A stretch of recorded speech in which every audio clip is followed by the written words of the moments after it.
All right, you're back with the Get Out Deck Guy. I'm the old, antiquated, balding, aged Get Out Deck Guy, Steve Rode. And with me, as always, is Damon Day, the new Get Out Deck Guy. Say hello, Damon. Hey, everyone.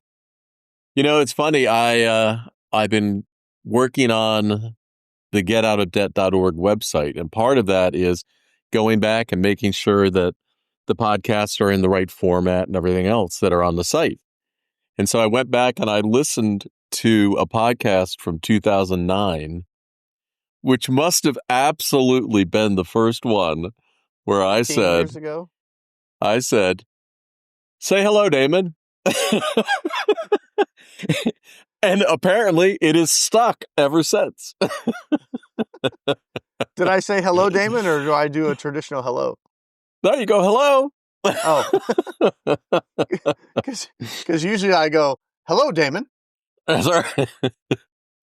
So apparently from show one, this is what we have done.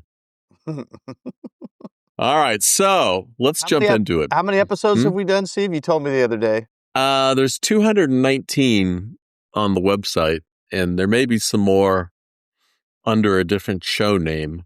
I haven't gone back because we tried a couple different show variations at one point. Yeah, we did the debt-free dudes. Remember that one? I like the little the jingle for the debt-free dudes. I thought that was yeah, listening to the different jingles along the way has been hilarious. Oh my God. All right. So last time we talked about the holiday debt spiral and that you're pretending it isn't happening. Well, today we got a new topic. We're going to be real. We're going to talk about you're going to spend money anyway during the holiday season. I mean, we're damn near into the holidays and Christmas right now. And I'm not here to tell you to cancel Christmas or become that person who gives everyone homemade coupons for quality time, although I really do enjoy that gift. Tastes like affordability. Oh my God, yeah. 5-bean soup. We talked about that last time. But there's a difference between enjoying the holidays and setting yourself up for a financial January panic attack. And today, Damon and I are going to be giving you some specific strategies to do the former without the latter. All right, Damon, I think we talked for a moment before the show, and you said something which I think we should open with, which is, even though you have heard all our advice and you want to do the right thing, your advice about this holiday season was basically... Well, I mean, we're 8 days, as of this recording, we are 8 days to Christmas. Yeah. And, everybody's in a different situation, but a lot of you, I know, especially with inflation and everything and the lifestyle creep, we're going to be talking about things, about using cash instead of credit and things like that. And let's be real, a lot of you are going to be like, where am I supposed to get this magic cash from instead of using my credit? But we're so close to Christmas. If you're already pretty much maxed out on cards, you owe a lot of money. Steve's known me long enough to where I'm kind of one of those guys that's like, you know what? Eat the damn cake. You're 8 days away. Enjoy the holiday. Just go hog or go ham or whatever they say. Now, let me quote you. This is what you would say, all right? You would say, if you and I were talking, oh, fuck it. Call me in January. Yeah.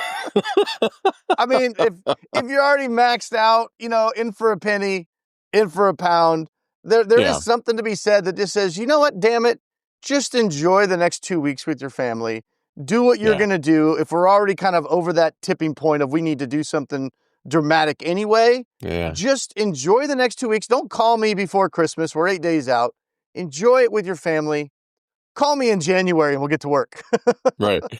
And before I forget, you can always reach Damon at damonday.com, DAMONDAY.com. And sometimes, Damon, people ask me, Steve, why can't I call you? I did it for 30 years. I'm not taking calls anymore. Yeah. My call days are behind me. Yeah. But, your Christmas strategy is a lot like my strategy I used to give people when they first came to me in a panic. And it was, look, let's just bury your head in the sand for 2 weeks. Whatever comes in, just put it in a box. We'll deal with it then. Yeah. So I agree with you. At this point, You can put all your stress and your fear and your anxiousness. And this is not a get out of jail free card, go spend whatever the hell you want. This is a look, the holidays are on us. Let's not bury yourself with anxiety and guilt and everything else. Just enjoy 2025 holidays and, call Damon in the morning. Yeah, because if you're going to be spending the money anyway, there's no sense spending the money, but then being so stressed you get no joy out of it. Right, exactly. You might as well get some joy. Yeah, get some joy. Eat the cake, relax, have fun with your family. And in January, we can roll up our sleeves and get serious with it. Now, now that's, of course, what some would say, well, that's dangerous advice. And that really goes against everything we have labeled here. For some people, if they're in a situation where they still might be able to Dave Ramsey their way out of this thing, they might not want to go ham, right? But for other people that are looking at it going, there's no way I'm earning my way out of this thing. Right. Then go ham, eat the cake. We'll fix it in 2 weeks. Yeah. Every debt situation is fixable. Oh, yeah. I don't think that's what people understand. There is always a solution. You might not like it, but there's always a solution. Yeah, it might be a tough pill to swallow, but the thing that I want to avoid as we're talking about this is I want to avoid the excuse, I'm already so far in, what difference does it make? That's not what we're saying. We're saying whatever you've done up to the time you hear my voice right now, we can't change that. And no amount of anxiety or stress or fear or shame or whatever is going to fix that before the holidays are over with. So just take a deep breath. Let's move on. Yeah. And, that's kind of we've given consumers two different ways to go here. It's like, so what are you saying? Are you saying to go ham over the next 2 weeks? Or are you saying I should minimize my expenses over the next 2 weeks? What are you saying? I'm saying that's the question the listener has to answer for themselves. Yeah, I think. But either way, there's no judgment. Go ham or lock it down. That's up to you now. Yeah. Yeah. I wouldn't say, from my personal point of view, if you know that this is an impossible situation, there's no sense digging the hole deeper. And part of that is, and we're going to talk about it in this show, how do you deal with it at the last minute? What are, things that you can do? I don't think that you should go out and just say, there's room on the card, let's rack it up. Because engaging in more unconscious spending doesn't help. Yeah. I am saying if you have already unconsciously spent, we'll deal with that.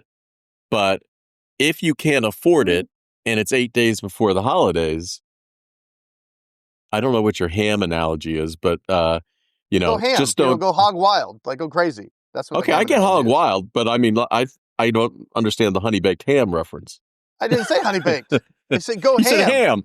Yeah, ham. You go ham. Ham. Yeah, ham is a dead hog. Hog wild. Yeah, you go ham. That maybe you're not playing video games these days. I don't know. I think that's where it comes from.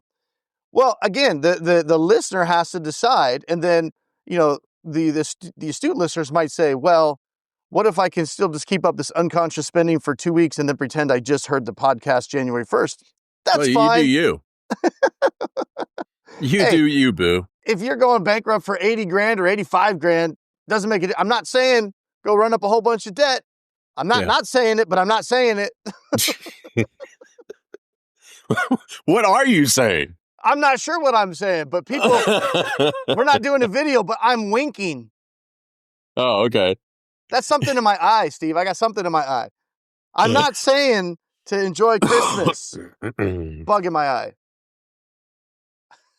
I think that's one of our strategic differences between a lot of the personal finance gurus out there that, I don't know, seem to make people feel guilty about all the way that they spend money.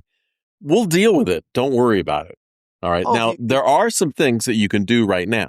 Yeah. For example, somebody said to me the other day, I don't want to go into that store because they're going to make me buy something I can't afford. The ability to say no is entirely different than the ability to overspend. All right. Don't let somebody talk you into spending more than you should spend right now. Don't spend because you are worried about somebody else is going to feel or how you think they're going to feel or anything like that. You can be creative and you don't have to give somebody a voucher of your time, but you also don't have to spend money that you don't have right now with 8 days before Christmas, um, just because of the fear of how you think you're going to feel. Yeah.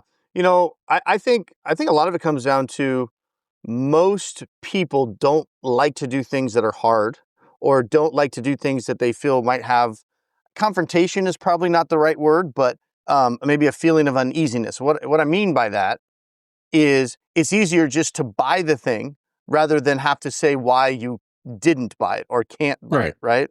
And so they rather would just buy it because that's the path of least resistance.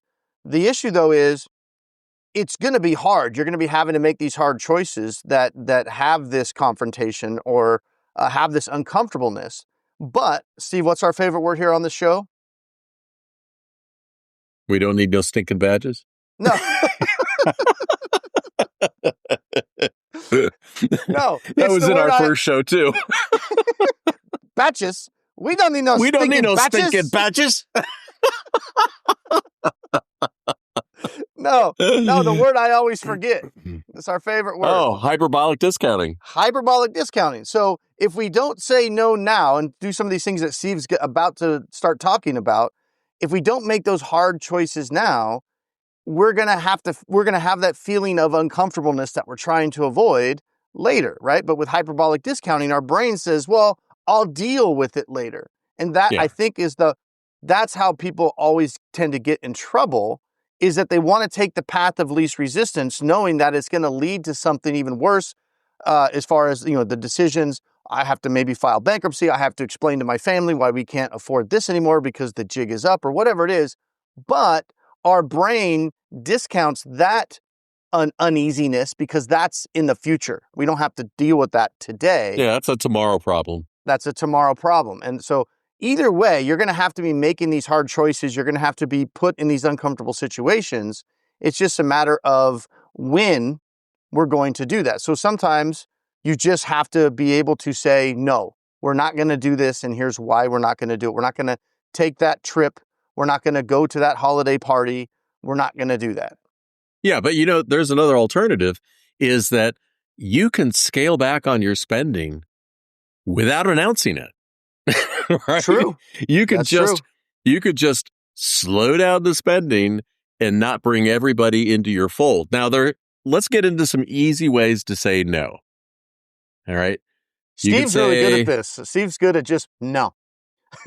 no. He's the best I know at just like, and very matter of fact, no explanation. Just, nah, I'm good. I've known Steve for a long time, and it's like, man, that just rolled right off his tongue. No, I gotta go. No. Bye. Well, I think that comes with age. So I think it does. well, I don't know. I've got 21, 22 years on you or something. So your window to figure that out is coming. Yeah, our conversations used to be a lot longer because Steve was too nice to say, dude, you're rambling. I gotta go. And Yeah. these days, it's just like, I gotta go. Click. I'm like, all right, good talk. Well, that's probably shorter than saying I'm done talking to you now. Bye. Yeah, but you just got to read. But I have noticed that change over the years. But it's just like he's got something else he's got to do. He's not being rude. He just knows I have all kinds of stories. So he's like, gotta go. Bye. Talk to you tomorrow. Yeah. Click. That's true. And I'm like, okay, talk to you tomorrow. No problem. All right. So here's some things that you can say instead of no. Like somebody proposes a gift exchange that's too expensive. You don't have to say, no, I can't afford it. You don't have to be ashamed of it. Why don't you bring the idea and say, you know what? Let's do something different.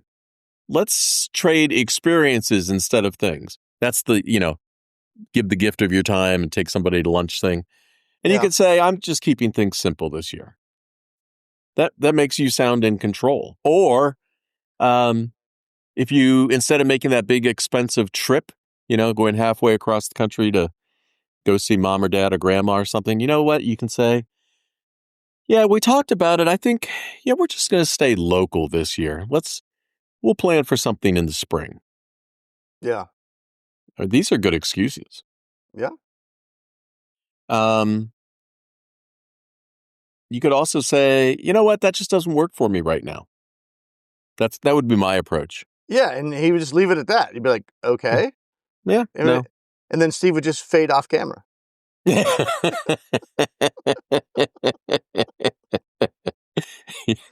I just go further away from the mic. Yeah. What else you got, All Steve? right. Any more Steve-isms? How to say no without saying no?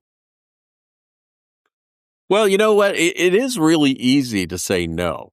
And saying no is probably one of the best skills that you can learn in your life.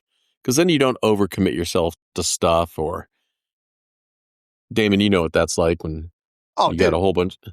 it's 100% a difficult skill. I have not mastered it yet. I have a hard time saying no to people. Ask my wife. Like someone asks me, oh yeah, I can do that. Yeah, yeah. And then all of a sudden I sit down and I go, how in the hell am I going to do all of this stuff? I only have 24 hours, right? I overcommit to things all the time just because I don't want to tell somebody no. Yeah. And Steve has mastered it. I'm learning. I'm getting better, but I just need to pull to Steve and be like, no, can't do that. No. And then don't give it another thought. And then they'll accept it. What else are they going to do? I'm like, okay, it's fine. It's all in your own mind, right? Not like saying no. You build it up in your own mind that, oh my gosh, they're going to think this, they're going to think that. What are they going to think of me? And Steve, what's your thing about people? People don't think about you nearly as much as you think people think about you. That's right. Yeah. The only person that thinks about you is you. Yeah. You say no, you move on, and they forget about it very quickly. Yeah. Because they got their own shit.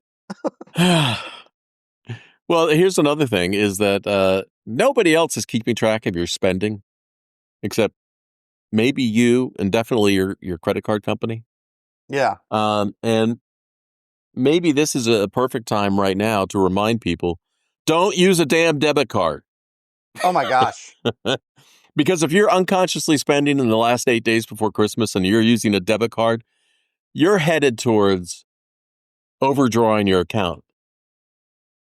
And that's expensive. I can't help you negotiate a debit card. No, the debit cards are insane. And maybe I don't even carry one in my wallet. I don't even carry one in my wallet. Me either.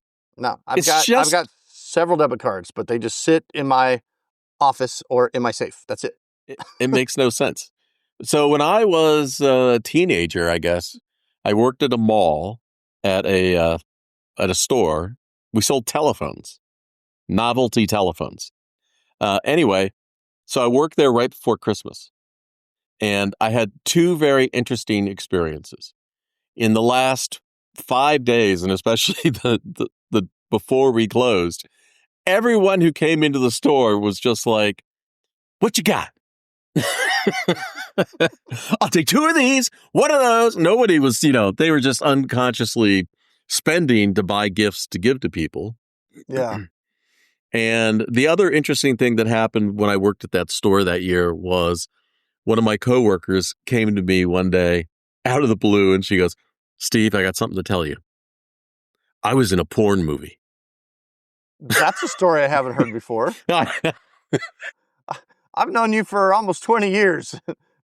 I thought I heard all the stories. That is a new one. That is, yeah. So I think that's probably where I came up with my 2 magic words in life that have served me well ever since then, which are, "Oh," and "Wow."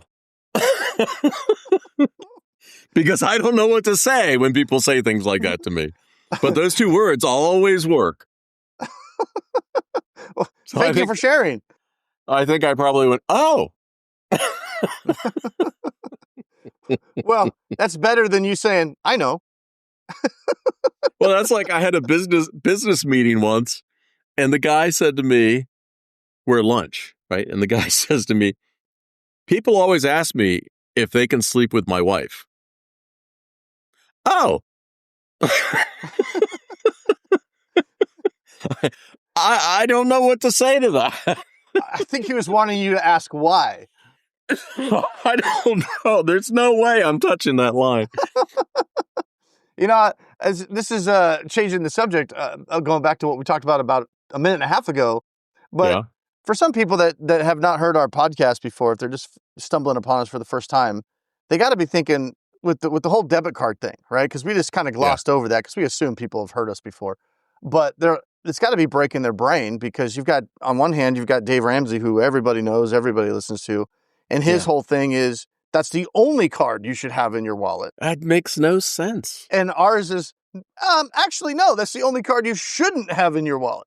Right. No, it makes absolutely no sense because the only reason debit cards exist is not because it is a good financial tool. Steve will say, I will say, people will say, but Steve, it stops you from spending more than you have. No, actually, it doesn't.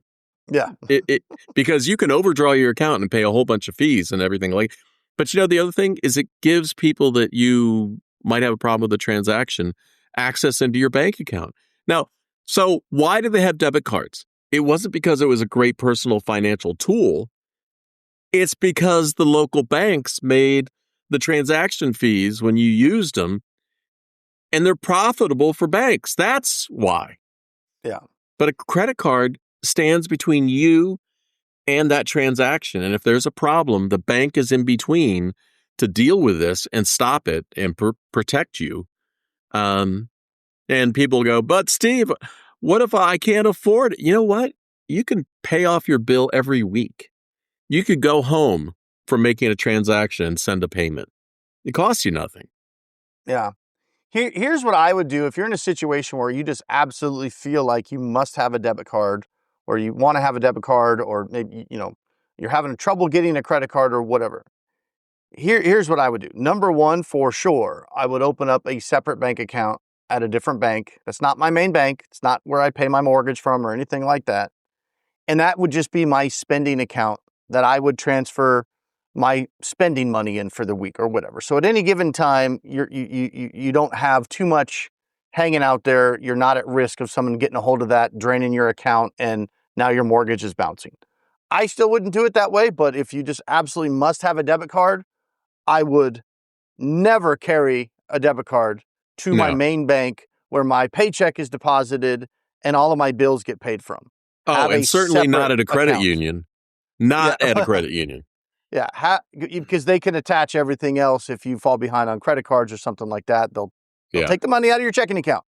So that would be my one tip. If you must use a debit card or absolutely want to use a debit card, set up a separate bank account at a separate bank, and it's just your spending account. So at any given time, you only have $1,000 at risk or whatever your spending allotment is for that week. Yeah, but let's look at it logically. That's my problem in life. I look at things logically. Damn you, So Steve! logically, if you have a debit card and you're using it because you can afford to use that and you're not going to accumulate any debt. As I just said, you know what? You can use a credit card and do the exact same thing and not accumulate any debt by paying it off daily, weekly, monthly, whatever. And what do you get? You get safety and security and consumer protection with the credit card between you and fraudulent transactions. But more importantly, you get those damn reward points that So you and I have both racked up over the years and used them. I don't think I paid for a hotel stay. I get thousands of dollars worth of free stuff, cash included, gift cards and points back, free hotel rooms, Right.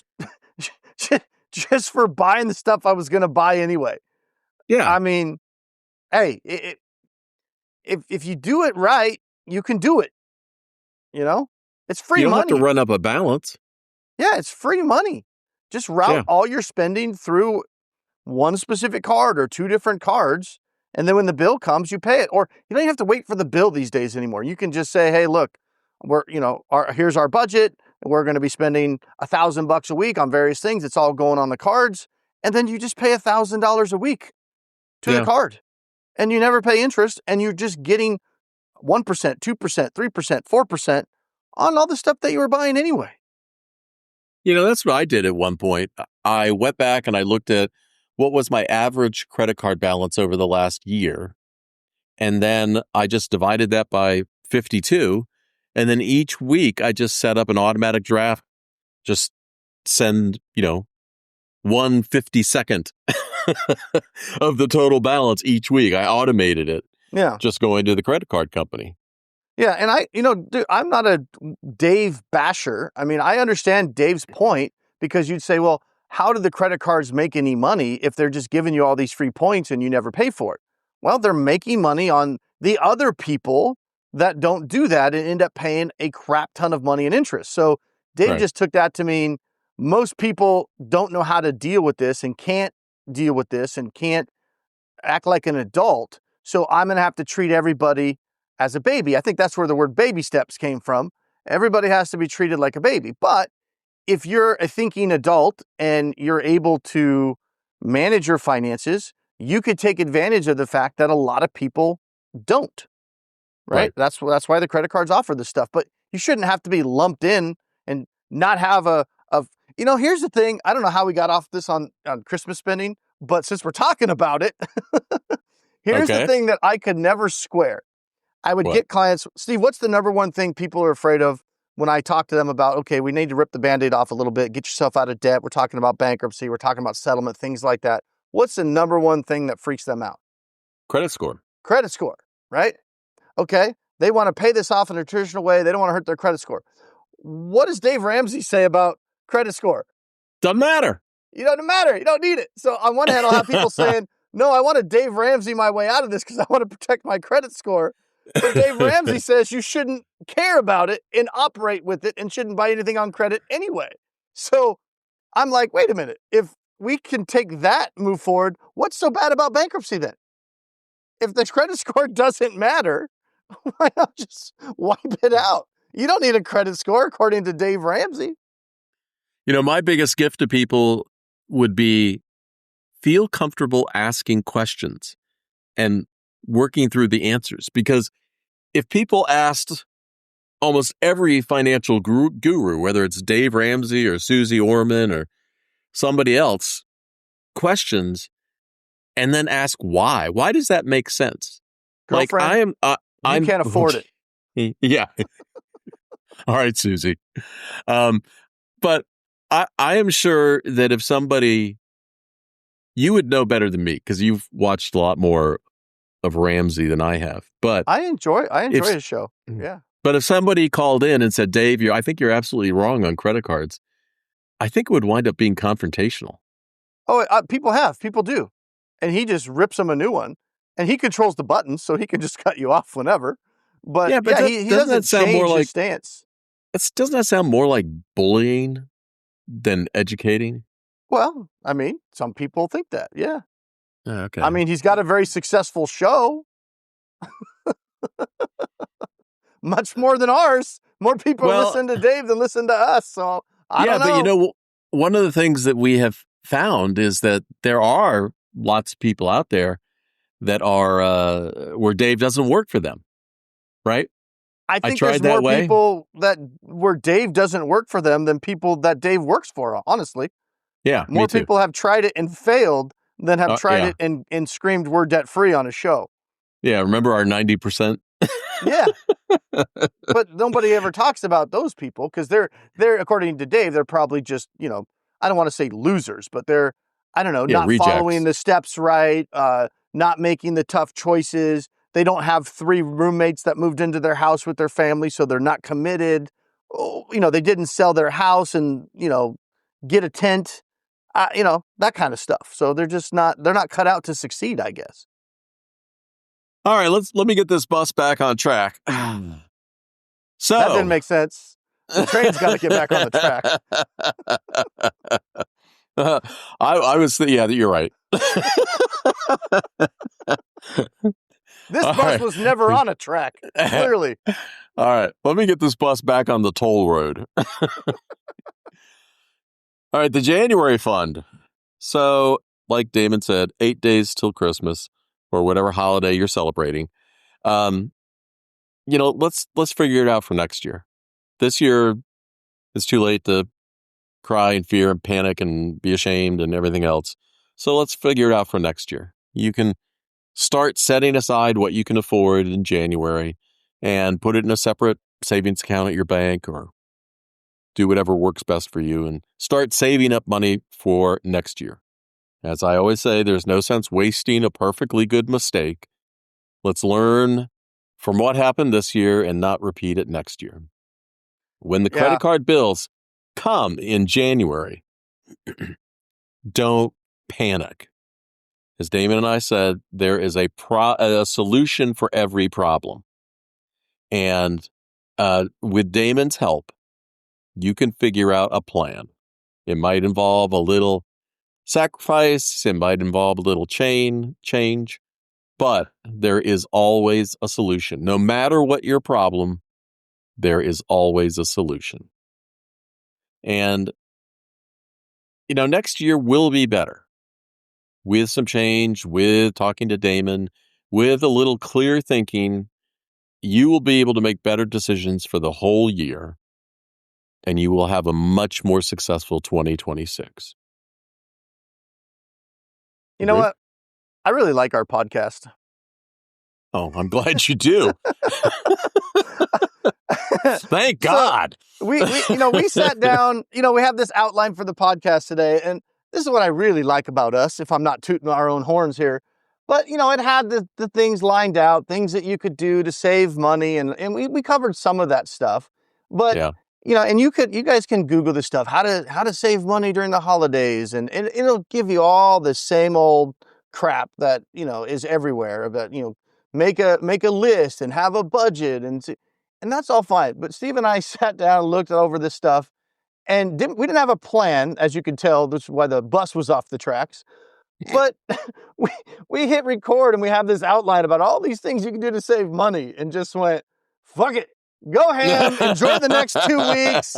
We'll fix it in January. And I think that's what makes us different. And I think we should have more people tuning into us for that reason, just because we're not bashing people and saying, this is real life. This is Christmas. You're with your Right. family. Sometimes it's not always about saving $1. And, we will fix it in January. But we totally went off the whole script and just went, just enjoy the holidays. Don't beat yourself up. Make some good memories with your kids. Enjoy it. There's lots of free things that you can still do if you put down the guilt and shame and fear and everything else. You can still enjoy some really cheesy Hallmark Christmas movies. You can still make some amazing Christmas cookies using cake batter. Look it up. They are delicious. We're putting Home Alone on the big screen tomorrow. I asked my daughter, I was like, all right, what's the Christmas movie you want to see? And she's Home Alone. I was like, one or two? She goes, one. The other ones were awful. Oh, they were. She's 12. But you know what? I guess this gets to the power of saying no or whatever, but I would personally much rather spend time watching a movie with family and friends and chit-chatting and playing cards or whatever than going out and having to Amazon somebody a gift or something like that. Well, those are the things that matter. I mean, those are the things that you're going to remember, you know. But one thing I was disappointed in this generation is, and I said, well, what about Christmas Story? You want to watch Christmas Story? And she's like, what's that? And I'm like, You'll Shoot Your Eye Out Kid. And she goes, no. I'm like, that's a classic. I'm like, what about Griswold's Christmas? Yeah. No. Like, all the classics that I grew up with, they don't like those. Home Alone is fine, but it's not like a Christmas movie, I guess. I mean, it is, but it's not You'll Shoot Your Eye Out Kid. No, and the one-legged lamp. Oh, Fragile. I think that says fragile, dear. I saw a social media picture the other day of somebody who did the tongue on the flagpole thing, right? And it got frozen to the flagpole. Like, what, dude, you didn't know that? Yeah. But these are experiences that's why I love good Christmas movies, because these are experiences that people across your generation instantly know what that is. Like, Yeah. I feel like the young kids these don't really have that with the social media and everything, this, that, and the other. I don't know. Now I'm getting old, Steve. Well, I'll tell you, an old Christmas movie, I think it was filmed in 1954, but it's so beautiful in color, is White Christmas with Bing Crosby. I don't think I've ever seen that. Well, if you get a chance, I'm sure it's on one of the flicks. I'll ask my 12-year-old if she wants to see that. It's really such a feel-good, positive, beautiful movie. That's my go-to one, not this the 42nd Street Santa thing or whatever that was. I was flipping Well, around last night on yeah, Netflix or Roku or whatever, and somehow I came across Alf Christmas. Remember Alf? I Alf. mean, Yeah, but I have fond memories of Alf because I was in the the bowling alley daycare when I was yeah. a kid. My parents would go and bowl, and it just happened to be that their bowling hour Alf was on. So that I was, that was my thing. Is every whatever day it was, we'd go and we'd watch Alf at the bowling alley TV, and so I turned it on. I called the kids out. Hey, they've never seen Alf, and they looked at it like, "What is this cheesy 1989 bad color Muppet puppet thing?" Right? And all that happened was they watched it for 5 minutes, gave me the look like, "This is dumb, Dad." Left the room, and my little Maltese would just yap At incessantly Alf. every time Alf would come on, and I got 5 minutes out of it, and I just turned it off. And I was like, well, Yeah, that was the Alf experience going it's back in the funny. day. Alf was such a smart ass. Oh, he was. I thoroughly enjoyed Alf as a kid. All right, so my exiting advice is, hey, think about looking at White Christmas, and if you don't do anything, just go on YouTube and look up Bing Crosby White Christmas and look at a clip and see what you think. Okay. It's free. All right, next Thursday is Christmas Day, and maybe some of you will be listening, hiding in the bathroom during family dinner or lying awake at 2 a.m. We will actually have a show out because we will have recorded it on Wednesday. So it'll be something different, a shorter, more personal episode called The Quiet Moment, what you're really thinking about at 2 a.m. It's for those of you who are really struggling, and we will see you then. Now, if you're finding these episodes actually useful, not preachy, not judgmental, just real, subscribe so you don't miss what's coming. In January, we're going from survival mode to action mode. And this is where it gets good because we've been hinting it the whole time. This is where I really start laying it down. All So right. make sure to tune in January, and we'll be getting into some. Now that we're done with Christmas, how do we fix this stuff? So, all right, this week's challenge: pick one holiday expense you were planning to put on a card and either pay cash or skip it entirely. Yeah, cash. Where's the cash? Yeah. Just one. Text it to a friend right now so someone else knows. Accountability is free. You can enjoy the holidays and protect your future. Absolutely. They're not mutually exclusive. Make this week count, and we will see you next week. Until next week, Damon, I will see ya. Merry Christmas. Peace.